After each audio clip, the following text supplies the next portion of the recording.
سلامونه محترمات ملګرو، الله دې وکړي چې ټول به روغ او جوړ یاست او ژوند به مو ښه روان وي. د یو نوې ویډیو د یو نوې موضوع سره بیا ستاسو خدمت کې حاضر یم. په نننۍ پوښتنه باندې خبرو کولو نه مخکې غواړم تاسو ته یوه خبره وکړم، او هغه دا ده چې هر کله تاسو کمنټ دلته کوئ، تاسو مطمئن اوسئ چې زه به ستاسو د کمنټ خامخا د ویډیو په شکل کې جواب درکوم. اکثر ملګري دا ګیله کوي چې تا موږ ته جواب را نه کو، که زه چېرته تاسو ته په لیکلو جواب نه درکوم په دې دا معنا نه چې ستاسو سوال ما نه دی اخیستی. زه ستاسو هر کمنټ اخلم، هر سوال اخلم، هغه ځان سره نوٹ کوم او په خپل وخت زه بیا تاسو ته په هغې باندې ویډیو جوړوم او تاسو ته معلومات درکوم. نو تاسو که هر څنګه پوښتنه لرئ، خپله پوښتنه هلته په یوټیوب چینل په کمنټ سیکشن کې پرېښودلی شئ. انشاءالله په خپل وخت به زه ستاسو د پوښتنو خامخا تاسو ته جواب درکوم. اوس راځم نننۍ پوښتنې ته. نن هم مې ډېر یو مهم سوال راخیستی دی.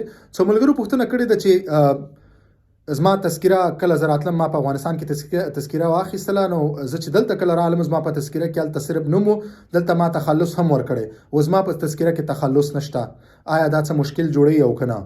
بل دې سره ورته یو بل پوښتنه هم ملګرو کړې ده. بعضو ملګرو ویلي چې زه کله ما تذکره جوړوله هغه وخت کې ما واده نه و کړی یا کوژدن.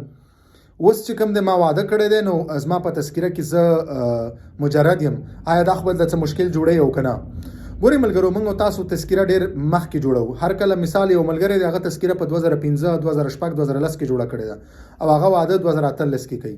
نو دا هیڅ خبره نه، هیڅ مشکل نه جوړوي، هیڅ خبره نشته. مطلب که چېرته واده نه مخکې تاسو تذکره جوړوئ، طبیعي خبره تاسو به کې مجرد لیکلی کېږئ. اوس تاسو مخکې تذکره اخیستې را واده تاسو وروسته کړی، نو دا هیڅ مشکل نه جوړوي، هیڅ خبره نشته دی. ټول نه مهمه او اوله پوښتنه چې کومه هغه دا ده چې تخلص په اړه باندې ده. په ملګرو په افغانستان کې داسې سیستم داسې و، یعنی قانون به ورته وایي، سیستم داسې و چې هلته کله تاسو تذکره جوړوله نو هلته به صرف ستاسو نوم لیکلی کېدو. بل د پاسپورټ جوړولو نه مخکې د هغه تخلص دومره رواج هم نه و، نو تخلص به هلته په تذکره کې نه لیکلی کېدو. هر کله چې پاسپورټونه د کمپیوټري راغله نو خلک خامخا ته مجبور چې یو تخلص ځان ته انتخاب کړي او تخلص ولیکي. نو هغې نه بعد اکثرا خلکو په خپلو تذکرو کې تخلصونه ولیکل. نو هغې نه مخکې چې کومې تذکرې جوړې شوي دي هغې کې هم تخلص نشته، یا که څوک پوهېدل او چا ورته خپل تخلص ویلی، تخلص یې هم لیکلی په تذکره کې، هغه بېله خبره ده. اوس ما شخصا خپله تذکره جوړه کړې ده، هغې تخلص ما نه و. اوس هم زما په تذکره کې زما تخلص نشته، ولې ما ځان له تخلص انتخاب کړی، زما پاسپورټ کې هم شته، زما په اسنادو کې هم دلته شته. نو دا څه مشکل نه جوړوي، دا ورته تاسو دلته ویلی شئ. دا ستاسو په کیس کې یا ستاسو په اړه چې کومه فیصله کېږي په هغې کې تاسو ته کوم مشکل نه جوړوي، دا هیڅ خبره نه ده. نو په دې اړه باندې تاسو هیڅ تشویش مه کوئ. دغه دوه مهمې پوښتنې ملګرو کړې وې، نو ما غوښتل چې په دې تاسو ته معلومات درکړم. نو دې اړه باندې تاسو هیڅ تاسو تشویش کولو ضرورت نشته دی. که تاسو په تذکره کې چیرته مجرد لیکلی او تاسو اوس واده کړی، څه مشکل نه لري.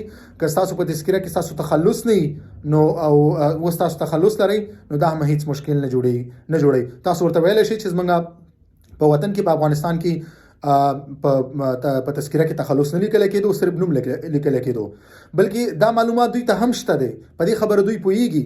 دا مشکل به تاسو ته نه جوړېږي. او که چېرې تاسو نه پوښتنه هم کوي، نو تاسو ورته جواب کې ویلی شئ چې زموږ وطن کې هلته چې کوم دی په تذکره کې صرف نوم لیکلی کېدو، کوم وخت چې ما تذکره جوړوله، نو هغه وخت کې تخلص نه و، هغې نه بعد ما ځان له تخلص انتخاب کړی دی. نو دا هیڅ قسمه مشکل تاسو نه جوړوي، نه ستاسو په دوسیه باندې کوم اغېز غورځوي. مننه ملګرو.